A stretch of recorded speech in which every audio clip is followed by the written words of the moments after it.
afternoon. I'm Victoria Marshall with the latest news from the Washington Watch News Desk. Today, President Joe Biden is set to make his case for implementing major reforms to the Supreme Court.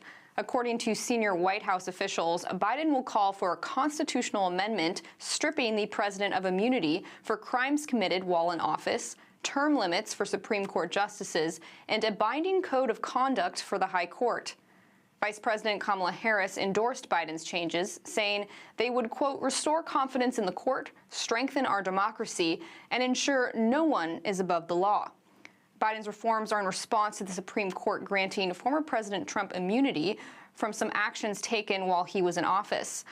Biden's proposed changes would overturn that decision. House Speaker Mike Johnson said Biden's reforms are dead on arrival in Congress.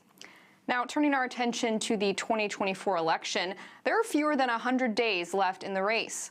With President Biden's withdrawal and Harris as the presumptive Democratic nominee, the Trump campaign must now switch their focus to attacking Harris. Harris is enjoying a slight uptick in polling since announcing her candidacy for the Democratic nomination. An ABC Ipsos poll released on Sunday finds Americans' opinions about Vice President Kamala Harris closely split, with 43% viewing her favorably and 43% unfavorably, while another 14% have no opinion. That's an improvement for her from a poll released the previous week, where 35% viewed her favorably and 46% unfavorably. Overall, about half, 48%, of Americans say they're enthusiastic about Harris becoming the Democratic nominee. But Democratic lawmakers are worried about Harris's ability to defeat Trump, especially in key swing states in the Rust Belt. In fact, Harris's campaign's obsession with identity politics will most likely hurt her with such blue-collar voters who are tired of being demonized for being white. Case in point, the Harris campaign is segregating its volunteers by race. Over the weekend, more than 200,000 women joined a White Women for Kamala Harris Zoom call. We are here because, as if you were here earlier, you've heard BIPOC women have tapped us in as white women to step up, listen, and get involved this election season. This is a really important time, and we all need to use our voices and influence for the greater good. No matter who you are all influencers in some way. So tonight, I'm going to share some do's and don'ts for getting involved in politics online and navigating the toxicity that comes with it. And spoiler alert, as much as the toxicity can come from the outside, it can come from us too. As white women, we need to use our privilege to make positive changes. If you find yourself talking over or speaking for BIPOC individuals, or God forbid, correcting them, just take a beat. And instead, we can put our listening ears on.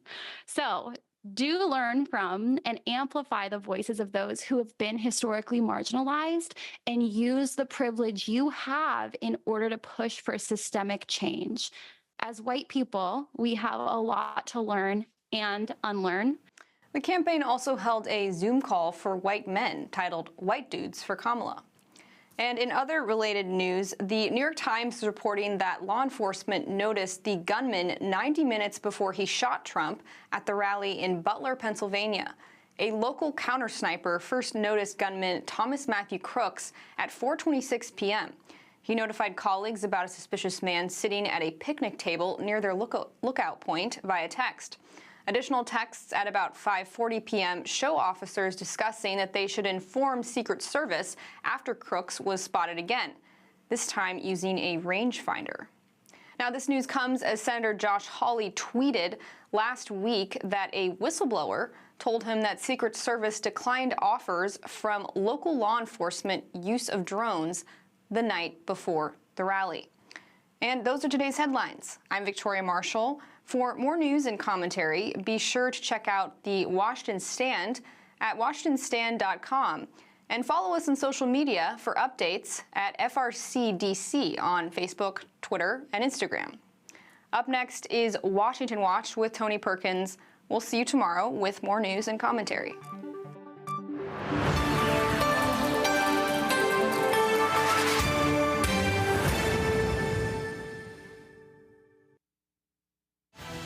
From the heart of our nation's capital in Washington, D.C., bringing compelling interviews, insightful analysis, taking you beyond the headlines and sound bites into conversations with our nation's leaders and newsmakers, all from a biblical worldview. Washington Watch with Tony Perkins starts now. Let's be very clear about this because there has been a lot of mischaracterization. She was not in charge of the border. The Homeland Security Department is in charge of the border. That was Transportation Secretary Pete Buttigieg on Fox News Sunday, showing how Democrats plan to use George Orwell's memory hole to cover for Vice President Kamala Harris. Welcome to this Monday edition of Washington Watch. I'm your host, Tony Perkins. Will the memory hole work? Pollster Scott Rasmussen says her standing in the polls right now is because people don't know her. Very few voters know anything about Vice President Harris. Over the next 2 or 3 weeks, as people get to know her, her numbers may move up or down. But right now, this is like a blank slate. Scott Rasmussen joins us later here on Washington Watch. On This Week on the Hill, which airs on the Salem Radio Network, House Speaker Mike Johnson said the House will investigate the lack of arrest of pro-Palestinian protesters last week who defaced government property and burned an American flag. They also spray painted and defaced our monuments. They painted Hamas messages and profanity on the public property there, the federal property, and defaced it, desecrated it. It was just outrageous. It enrages us. There was only a dozen or so people arrested. And so now we have House oversight hearings beginning to get a briefing on this, why more people are not being punished. It is not a First Amendment expression to destroy public property. The announcement from Speaker Johnson came before D.C. prosecutors dropped nearly half of the arrest charges. This, of course, has given rise to more claims of a two-tier justice system. We'll talk with Texas Congressman Pete Sessions in just a moment. And towering over the athletes at the 2024 Summer Olympics in Paris was an offensive opening ceremony that provided a blasphemous portrayal of the Last Supper with drag queens. And clearly there was never an intention to show disrespect to any religious group. On the contrary, I think that Thomas Joly really tried to really intend to celebrate community tolerance. If people have taken any offense, we are, of course, really, really sorry. That was Olympic spokeswoman Anne Decom providing a non-apology apology. The global outrage to the blasphemous portrayal was immediate. Is there more we should take away from this sacrilegious display by the Olympic organizers? David Clausen, director of the Center for Biblical Worldview at the Family Research Council, joins me. A weekend missile attack in northern Israel by Hezbollah that killed a dozen children had diplomatic teams around the world, scrambling to prevent an all-out war in Lebanon. We'll get the latest from Jerusalem when CBN Middle East Bureau Chief Chris Mitchell joins us later on this edition of Washington Watch. By the way, if you have not yet signed the petition calling upon all presidential candidates to stand with Israel, text the word support to 67742. That's 67742, the word support. By the way, if you've not yet downloaded the Stand Firm app, you'll get those alerts on your phone. So go to the App Store and download the Stand Firm app and stay involved and engaged and informed. The House of Representatives began its summer recess this week, allowing members of Congress to hit the campaign trails back home as the November elections approach. Back in Washington, prosecutors have dropped charges against nearly half of the 25 people arrested during the pro-Hamas riots following Israeli Prime Minister Benjamin Netanyahu's address to Congress. Now, President Biden frequently says that no one is above the law, but is that the case when the left riots? Joining me now to discuss this and more, Congressman Pete Sessions. He serves on the House Committee on Oversight and Accountability and the House Financial Services Committee. He represents the 17th Congressional District of Texas. Congressman Sessions, welcome back to Washington Watch. Tony, thank you very much. What a stunning 10 days since I was last with you. Yes, a lot happening last week in our nation's capital. You attended the Prime Minister's address to Congress. Unfortunately, it came with a sideshow of violent protest and vandalism in Washington. You know a little bit about this. Your father was the FBI director. The District of Columbia is overseen by the federal prosecutor. Are you concerned that they've dropped half of these charges? Sure I am, but it's very consistent with what you could expect. You know, and I know that Washington is a work-free drug zone. It's a zone where they do not intend to follow through with the law, and that's the problems that they've got. They have lawlessness in Washington, D.C., and that's why earlier in the year we even turned down their crime bill because of the way they look at this. So it's a real problem for people who would choose to come to Washington, or in the sad case, to look at Washington, the center of our democracy. Are you concerned, Congressman Sessions, that this just fuels the concern by so many Americans out there that there's a two-tiered system of justice? If you're conservative and you engage in, well, and I certainly don't condone it, but you engage in behavior like we saw on January the 6th, you get one sort of treatment. If you're the left and you're rioting because of a George Floyd incident, or now Benjamin Netanyahu comes to the city, you're treated differently.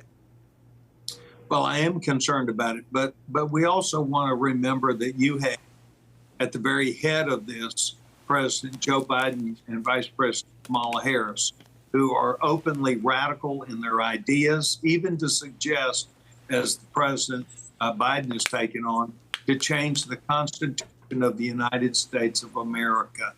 These go back to ideas that we remember with Roosevelt, and even Supreme Court Justice in 1928 spoke about this as a problem when Supreme Court Justice said that essentially those people that think these are good ideas, it sounds so good, but in respect, when you look at it, it's dividing our country and changing who we are. And the same things from 1928, 1933 are alive today.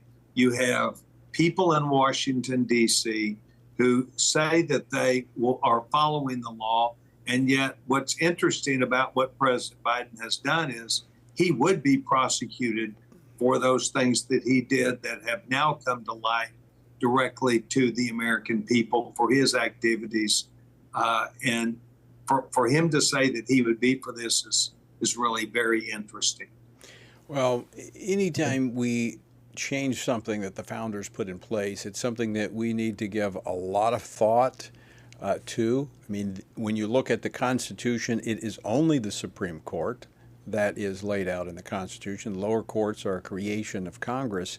But anytime we have tinkered with the Constitution over the years and modified something major, it has had ripple effects upon our republic. And so to propose this on his way out of office suggests that this is a last-ditch effort for the left to grab hold of power.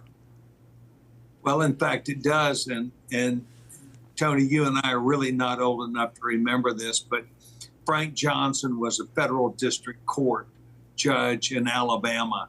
And he is the impetus behind ruling on the civil rights cases. And he did that knowing he had a lifetime appointment. He did that knowing that he could make tough decisions. My father also served as the chief judge of the Western District of Texas and had to take on many, many hard cases. And while they were all very familiar and good for law enforcement, rule of law, the facts of the case are that judges, and it says in the Constitution, are appointed for a lifetime.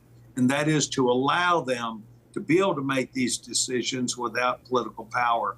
And it's that political influence that the Democratic Party wants to have on judges. Article 3 judges and the Supreme Court would be permanently marred if this were to happen. Yeah, excellent point. You're absolutely right. The founders, they knew what they were doing. They had very contemplative when they came to the structure of our government. Again, it's just something that we change. We should do so very carefully as we approach that. I want to switch gears a little bit to the task force. Last week, as Congress was wrapping up, one of the last things to be done was a task force. They passed the legislation to establish a task force to investigate the assassination attempt on former President Trump. What's that going to look like, and when can we expect a report on that? Well, in fact, it is going to happen. It will be done on a bipartisan basis. Mike Johnson made sure that he did not follow Nancy Pelosi's lead, where she made it all one party, and then those completely agreed with her. It must be bipartisan. We must get to the bottom of it. It will be delivering its results, or at least whatever the results they have at the time, on December before about the time we leave. But here's the bottom line. Every day we are revealing more and more about this. And the FBI Director, Wray, is smart to not only bring forth that information when he gets it publicly, but to make sure that what he does is provided to the American people in a format to where it stops people from guessing about what happened. There are thousands of people who have data and information. We do not come out with a straightforward way to look at this.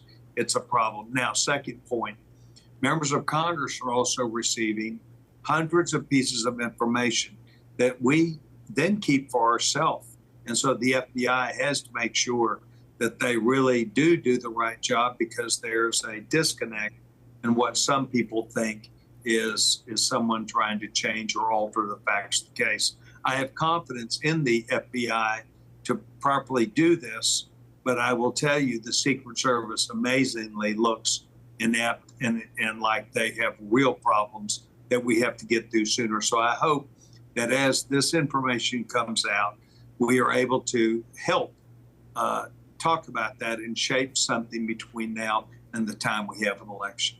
Yeah, I think it's extremely important, as you pointed out. In fact, I spoke with the speaker about it last week, that you don't want silence or a vacuum of information, because then you get all these conspiracy theories coming out, further dividing the nation. So to your point, I think it's very important that the FBI come forward with that information, and that the Congress has the oversight, the hearings, they do this investigation, and the American people have clarity on exactly what happened. We'll be deliberate about what we learn, and we will be deliberate about getting to the bottom of this. But I will tell you that we must solve this problem rather quickly, and that's why last week in the hearing that we had with the director of the Secret Service, we were not only unimpressed, but she offered no insight as a 28-year veteran of the department of the service. And that is unconscionable when you have someone that is not able to at least gain insight or point us to how we need to fix things. So I will tell you, we're doing the right thing. Republicans and Democrats both want answers, and we'll get them. Well, and I think she certainly left that Oversight Committee meeting a week ago, because with an understanding that folks weren't happy, because the next day is when she resigned. Congressman Pete Sessions, always great to see you. Thanks so much for joining us today. Tony, thank you very much. All right, folks, stick with us. You know, it's just 99 days until the November elections. 99 days.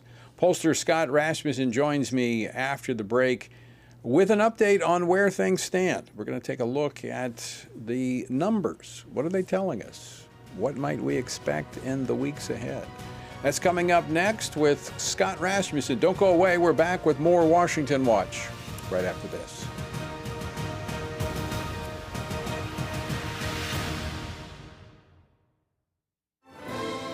Join us October 3rd through the 6th as we gather with spiritually active, governance-engaged conservatives from across America at the Pray, Vote, Stand Summit in Washington, D.C. We'll pray for our nation, engage in government and culture, and stand for biblical truth alongside Christian leaders, worldview experts, and government officials. We'll discuss important issues like the sanctity of life, religious freedom, protecting students, strengthening families, praying for our nation, and how you can impact America's future from a biblical worldview. Our nation stands at a critical juncture, and we must ensure that the issues impacting faith, family, and freedom are understood and advanced. Register by July 31st and receive a $70 discount off admission. Register now at prayvotestand.org. That's prayvotestand.org. Hello, I'm Jody Heiss, president of FRC Action. Here in America, we thank God for the right to vote, and we can all agree on the importance of this upcoming election. Many of us want to support candidates who share our values, but we're not comfortable supporting the big national political organizations.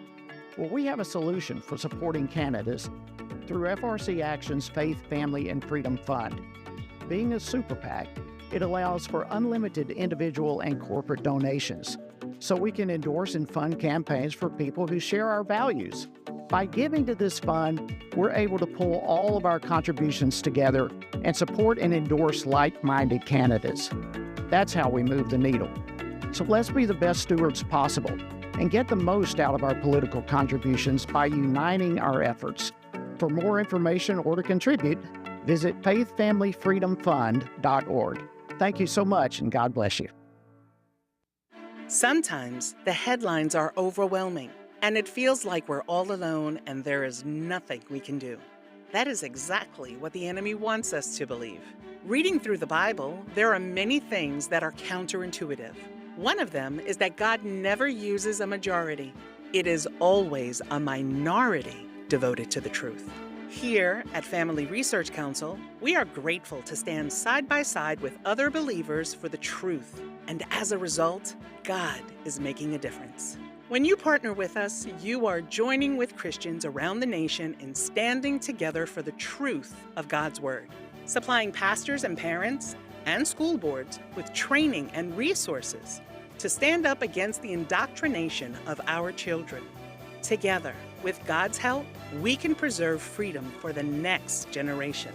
Go to frc.org and become a stand member today.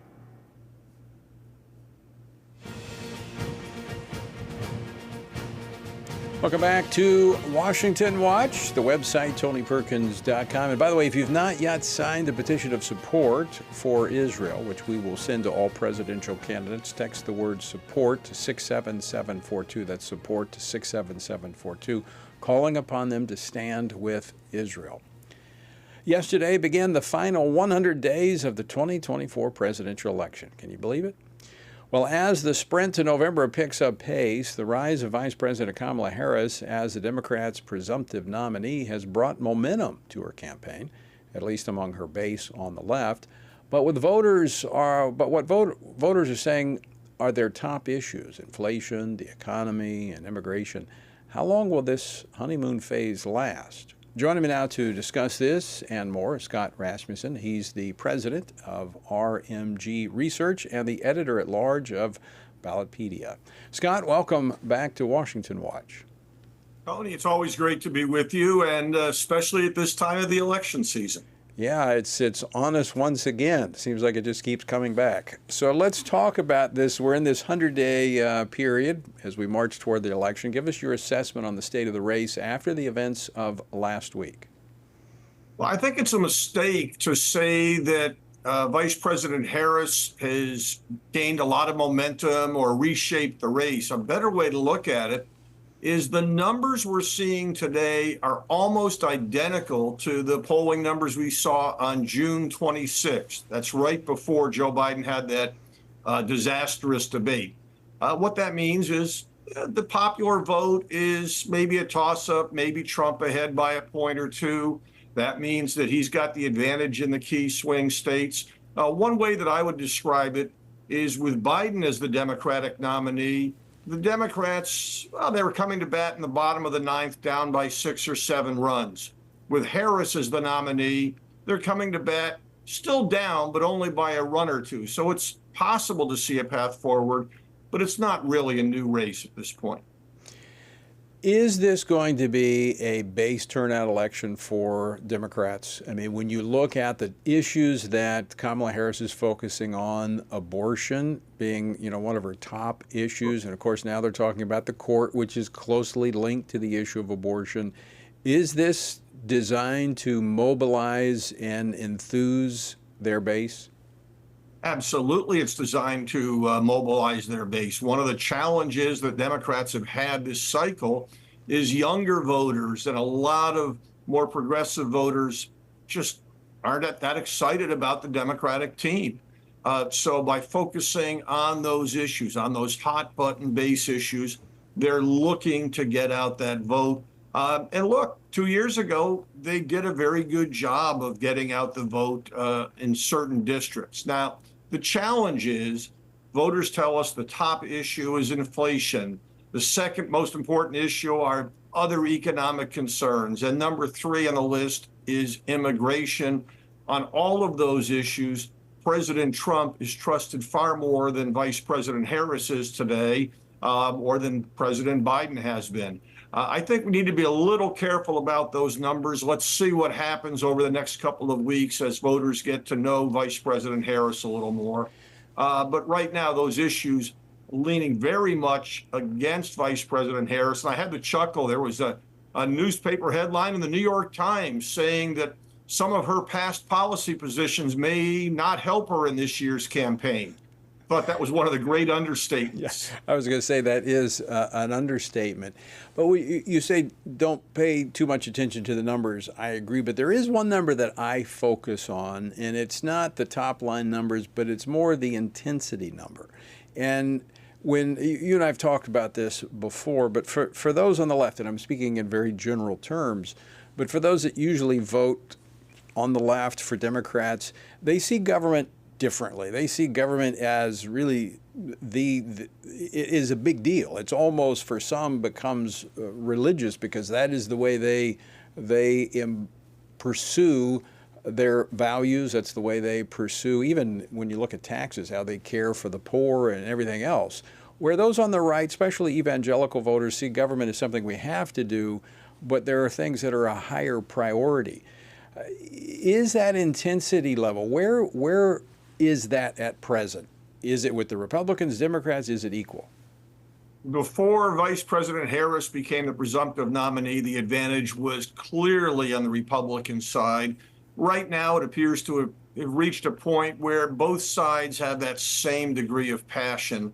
But again, one of the things that's very difficult with President Trump in the race is figuring out who is actually going to show up and vote. As you and I have talked lots of times, that's what really matters.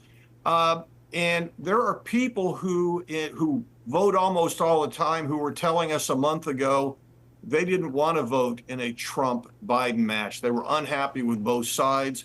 So we're going to look and see how those people shift as they get to know Vice President Harris a little bit. Look, I think the reality is Donald Trump brings out people who don't regularly vote, and the more they get to know about Vice President Harris, the more enthusiastic they will be about voting. And on the other side of the aisle, the abortion issue, the Supreme Court, other topics, that will fire up the base on the Democratic Party. I do think the Republicans have the edge at this point, but it is far from over with 100 days to go.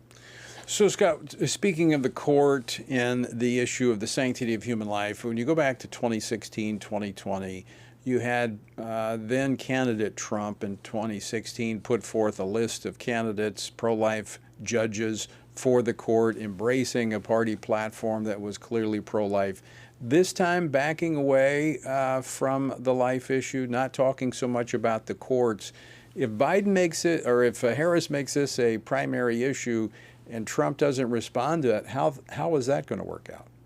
Well, he's going to have to respond, and what he has said publicly is he's going to leave it to the states.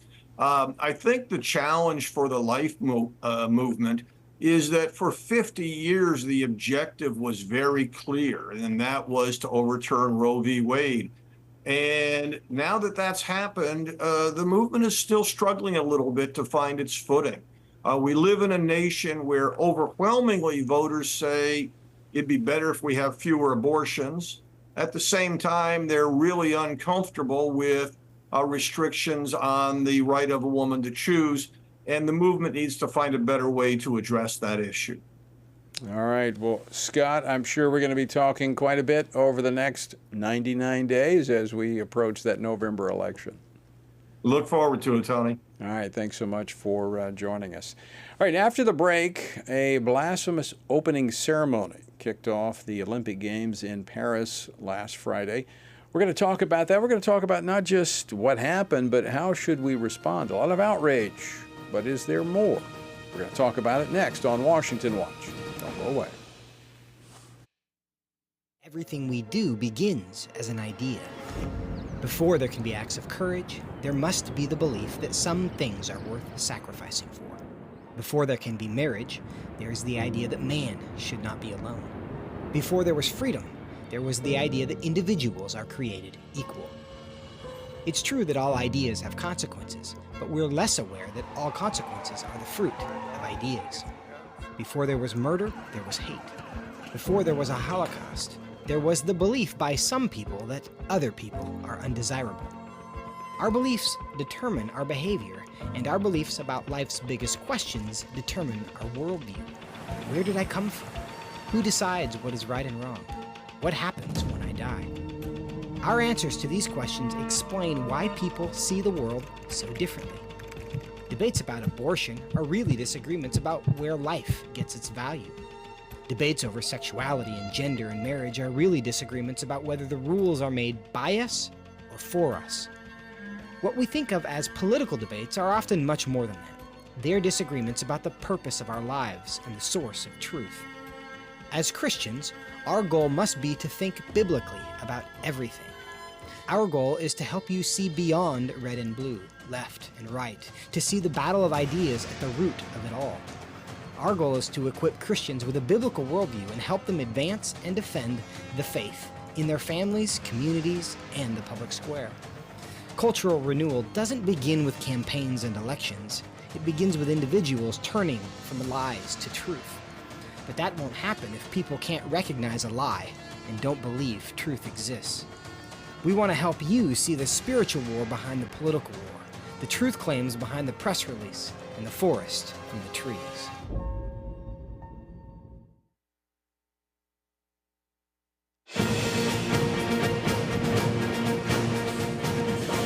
Welcome back to Washington Watch. Good to have you with us on this Monday. The website, TonyPerkins.com.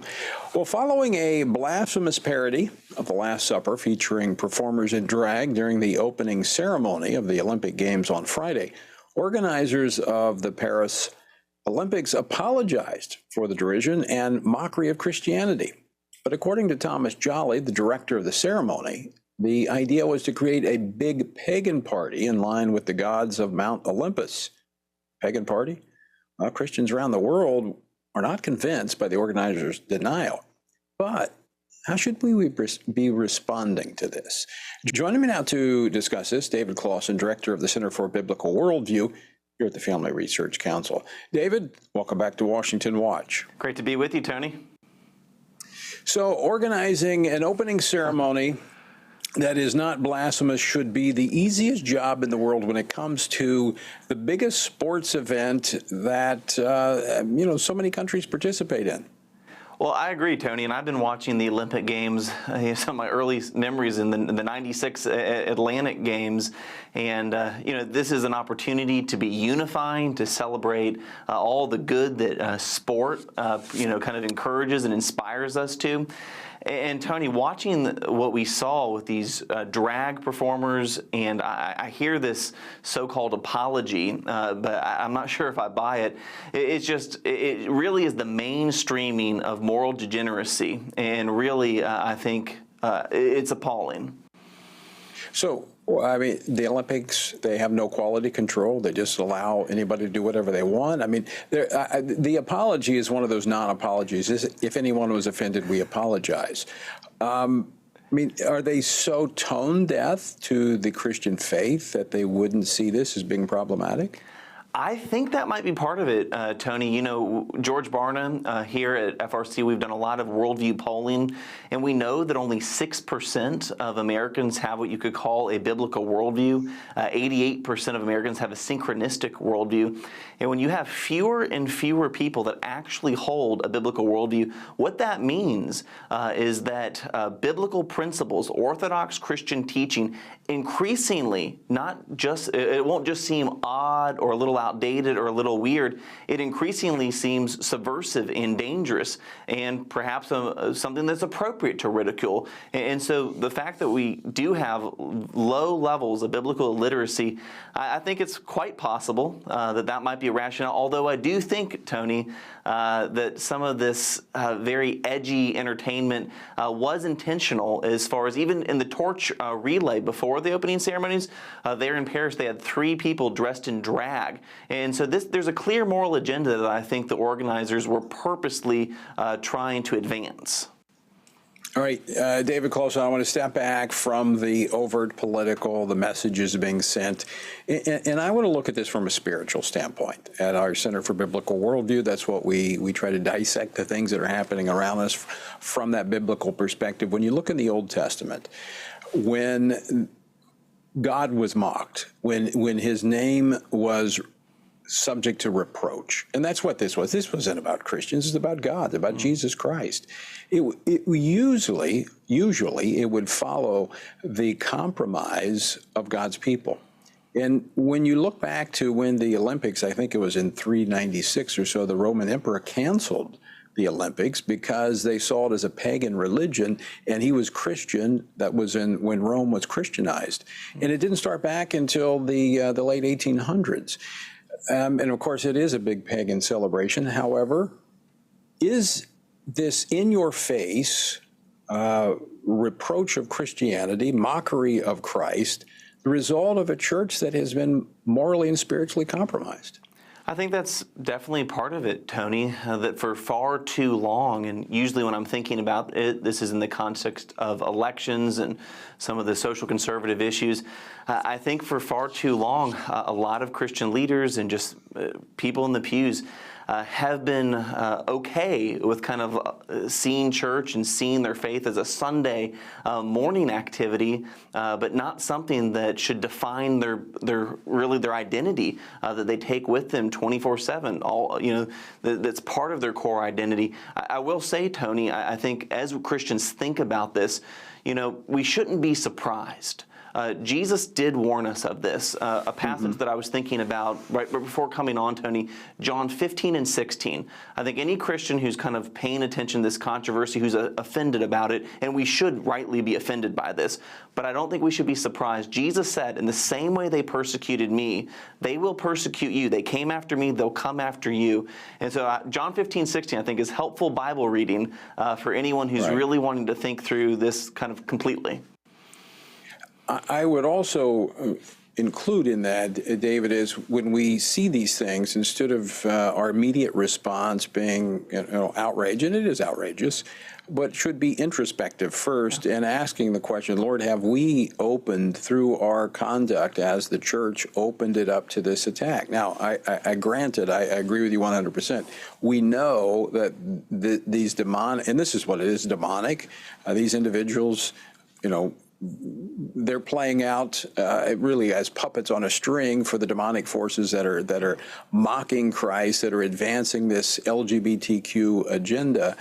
But I think more than anger, we need to be talking about repentance and making sure there's nothing within the context of the church that would open the door up for this mockery of the Lord Jesus Christ. David Clausen, we're out of time. I want to thank you for joining us. As always, appreciate it. Thank you, Tony. All right, folks, I do think we need to respond to these situations prayerfully and not necessarily immediately be out there on the social media with some kind of outrageous statement of anger. But what is the message? And I think it's a combination, as David was saying. All right, don't go away. When we come back, Chris Mitchell, the Middle East Bureau Chief for CBN, joins us. Don't go away. Download the new Stand Firm app for Apple and Android phones today and join a wonderful community of fellow believers. We've created a special place for you to access news from a biblical perspective, read and listen to daily devotionals, pray for current events, and more. Share the Stand Firm app with your friends, family, and church members, and stand firm everywhere you go.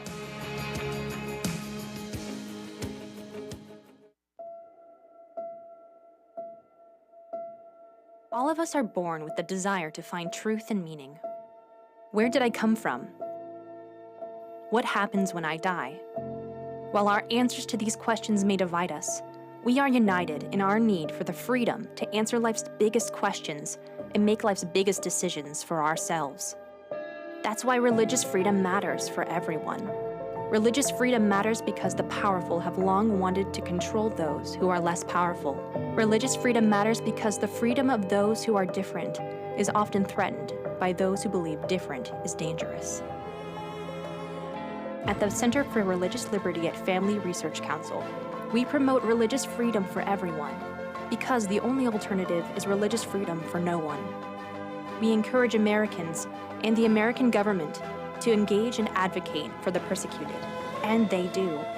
We work every day to bring good news to the afflicted, to proclaim liberty to captives and freedom to prisoners. We do it because that's what Jesus does. We work to give freedom to others because we ourselves have been set free.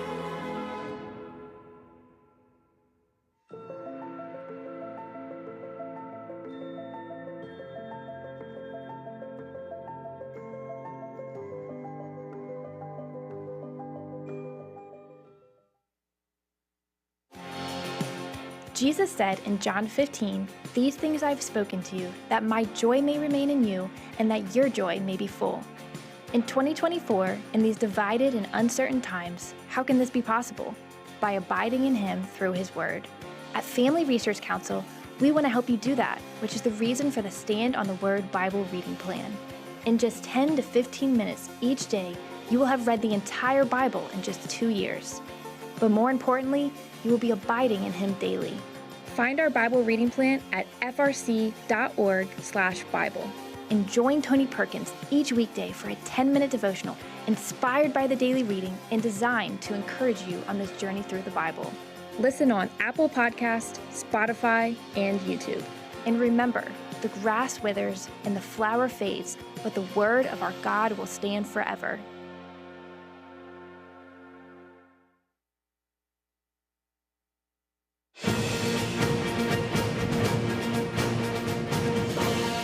This is Washington Watch, and I'm your host, Tony Perkins. If you've not yet downloaded the Stand Firm app, I encourage you to do so. Go to the App Store and download the Stand Firm app. Not only can you watch and listen to Washington Watch each day, but you can also get the daily devotional Stand on the Word, and you can get the Washington Stand newsfeed right there on your smartphone or your iPad, whatever it might be. Go to the App Store, download the Stand Firm app. Our word for today comes from Psalm 86, where we find the roadmap to the abundant life. Teach me your way, O Lord. I will walk in your truth. Unite my heart to fear your name. I will praise you, O Lord my God, with all my heart, and I will glorify your name forevermore. For great is your mercy toward me, and you have delivered my soul from the depths of Sheol. This is why I believe David was called a man after God's own heart. He had a humble, teachable spirit. He wanted to know God's truth, walk in it, and be strengthened by a reverence for God. This is a prayer that God will honor. Teach me your way. I will walk in your truth.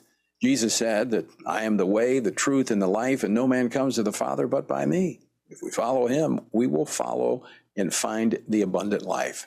Strengthen my heart to fear or revere you, to honor you, to put you first in my life, and to yield my will to your will. That is a prayer that God will answer. To find out more about our journey through the Bible, text Bible to 67742. Tensions remain high in northern Israel today following a rocket strike in the Golan Heights that killed 12 children and teenagers on Saturday. Israeli intelligence has said that Hezbollah launched the attack, and Prime Minister Benjamin Netanyahu has pledged a severe response. And those words recently have been backed up by action. So what escalation can we expect in northern Israel in the coming days? Joining me from Jerusalem with an update is CBN Middle East Bureau Chief Chris Mitchell. Chris, welcome back to Washington Watch. Great to be with you again, Tony. Now, I know diplomatic teams from the United States and elsewhere were scrambling over the weekend to try to prevent an escalation and potentially another war in Lebanon. Hezbollah initially denied responsibility for the missile strike, but both U.S. and Israeli intelligence attribute the strike to that terrorist group. What's the latest on this coming from Israel? Well, Tony, I think right now a lot of people are waiting to see what kind of Israeli response there'll be. Some people anticipated something actually this morning in Jerusalem, but nothing yet in terms of a direct response to what happened on Saturday. Earlier today, I was talking to retired Major General Yaakov Amidror, who used to be one of the national security advisors to one of the prime ministers here in Israel. He was saying it's going to be telling exactly what Israel's going to do and what kind of targets they will strike there in South Lebanon. And that will determine, he believes, whether Israel wants to certainly respond to this tragedy on Saturday, or if they want to sort of keep the situation up there from breaking out into a major war. Another set of bank targets, as he says, would actually indicate that Israel wants to go to a major war. My sense, Tony, is that both Israel and Hezbollah probably want a limited war right now. However, we do have reports that that Hezbollah is actually moving some of its precision-guided missiles into position so that they might respond to the Israeli response. And so this is certainly not a science, Tony. So a miscalculation on either side, certainly like what happened by Hezbollah on Saturday, could lead to that major war that many people have been expecting for probably many, many months.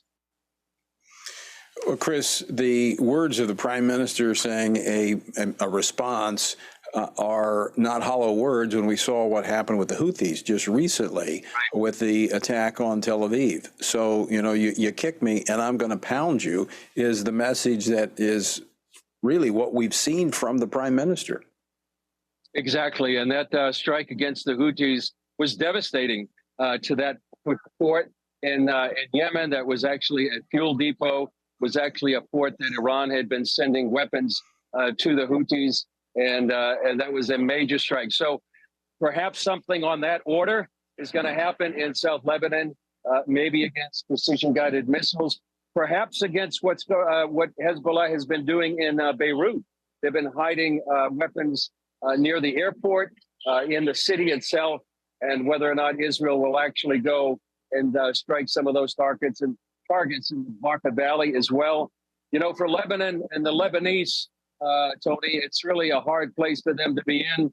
Hezbollah is really the power there in the country. It's a failed state, and the political echelon really doesn't have the kind of wherewithal to really stand up against Hezbollah, who has been really undermining and taking over that country for many, many years. So the Lebanese, in particular, are kind of dreading the potential of actually a wider war that would really could be catastrophic for the Lebanese people. Chris Mitchell, the Prime Minister for months has been talking about once the situation in Rafah with Hamas is finished and they've eliminated the Hamas battalions that remained, that the tension would turn to the north. That's no secret. Could this be the moment? It could be the moment, Tony. We don't know for certain. We don't know when Israel's going to respond. And as I was talking to General Amidror, he said that they're really in no hurry. They don't have to respond immediately. They can take their time. They can prepare not only for the response, but for the anticipated retaliation by Hezbollah. So we don't know the timing right now, but this could be that spark that has been anticipated for many, many months. Like, as you said, Netanyahu said, and many people have been anticipating once the war against Hamas in Gaza winds down, then Israel will turn its attention to the north. There's other thinking, Tony, that it might be better for Israel to have this war with Hezbollah in the springtime.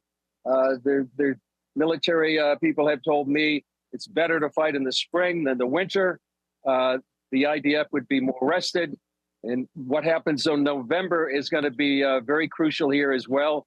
Who's going to win the election, and whether a Biden administration, or I should say Harris administration rather than a Trump administration, may actually put more clamps on Israel. But a Trump administration certainly would have a whole different effect there. So there's a number of scenarios and factors that Israel has to weigh when it's really going to attack its biggest nemesis right now, at least on its border, which would be Hezbollah, but also backed by their even greater enemy, Iran.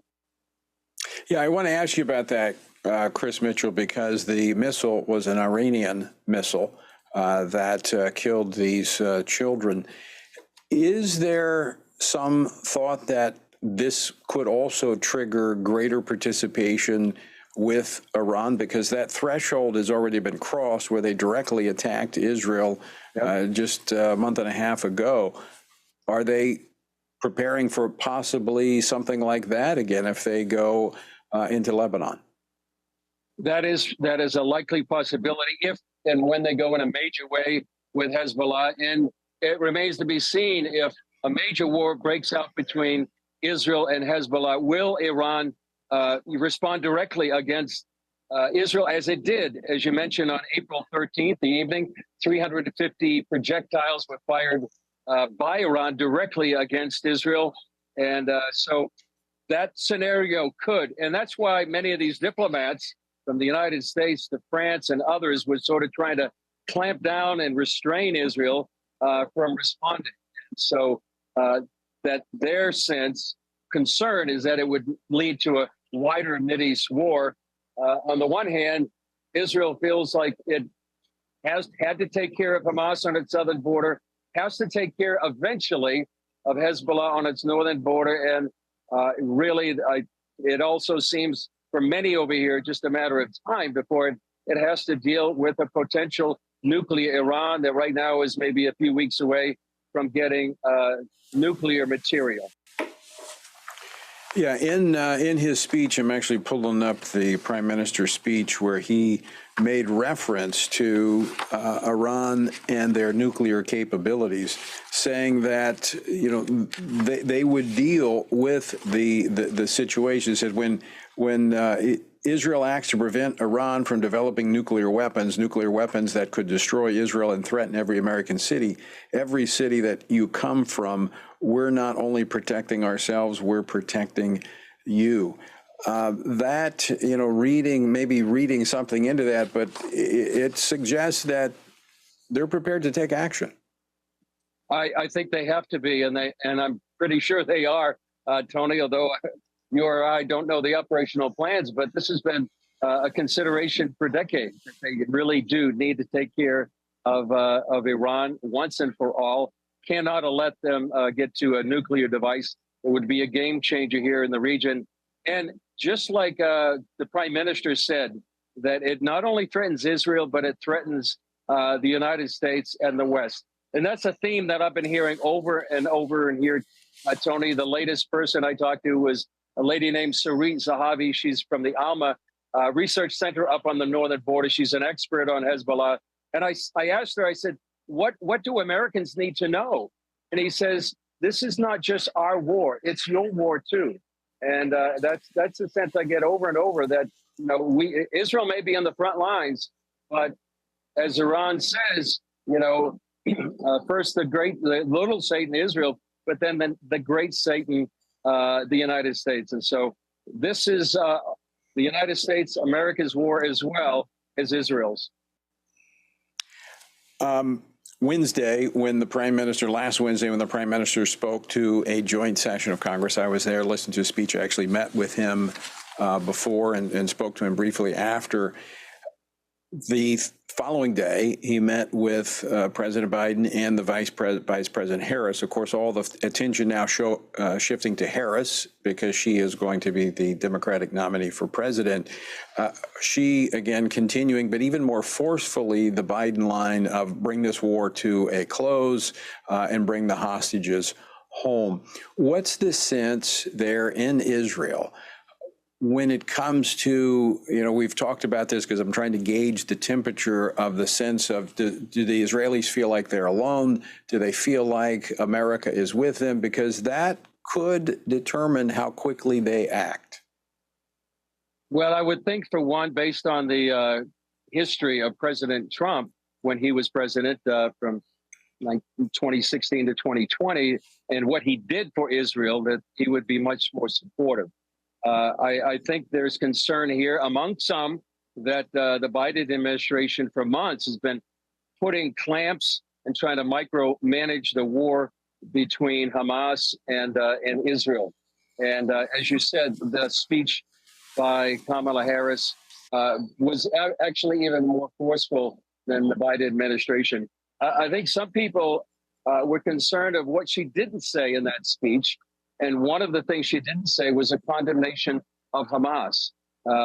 She didn't come against Hamas, but it was actually against Israel. So I think there's a concern by some that a potential Harris administration would even be more forcefully put pressure on Israel as it fights its enemies. And some people have been wondering, how would the United States respond to either what happened on October 7th or Hezbollah firing thousands of rockets into, say, one of the states from Mexico to Texas or Canada to New York?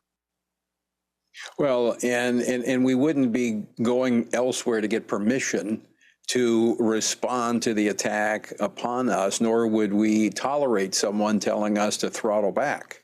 And this is, I think, an issue that many have with the Biden administration, essentially wanting Israel and the prime minister to get permission to protect their own people. And I don't know, is it being interpreted that way there in Israel? Certainly by some, that it really we have to fight by their rules, not the rules of the Middle East. And you heard in that speech as well what Benjamin Netanyahu quoted John Spencer, the military historian at West Point, that said the combatant to civilian casualty rate is the lowest in history. And the way that the IDF, there's certainly a lot of suffering going on in the Gaza Strip, and people have died.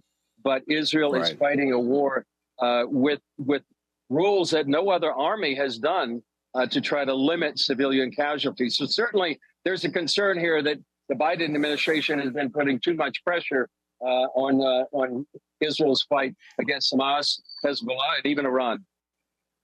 And not to mention, Chris Mitchell, that Israel didn't start this conflict, this war. Final question for you, Chris Mitchell. We're up against the end of the program. How can Christians here in the United States be praying for Israel and the Jewish people?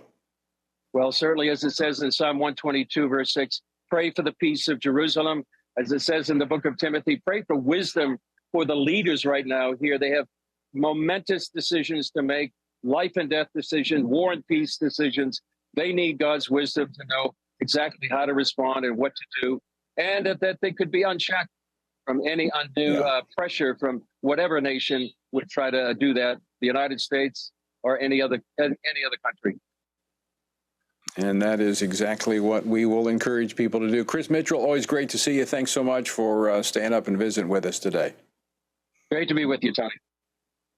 All right, Chris Mitchell with CBN News in Jerusalem. Also, folks, text the word support to 67742. That's support to 67742 and sign the petition to both political parties to stand with Israel. Again, text the word support to 67742 and add your name to that. We must stand with Israel. Out of time for today, but I want to thank you for joining us. And until next time, I leave you once again with the encouraging words the Apostle Paul found in Ephesians 6, where he says, when you've done everything you can do, and you've prayed, prepared, and taken your stand, by all means, keep standing. Washington Watch with Tony Perkins is brought to you by Family Research Council and is entirely listener-supported. Portions of the show discussing candidates are brought to you by Family Research Council Action. For more information on anything you heard today, or to find out how you can partner with us in our ongoing efforts to promote faith, family, and freedom, visit TonyPerkins.com.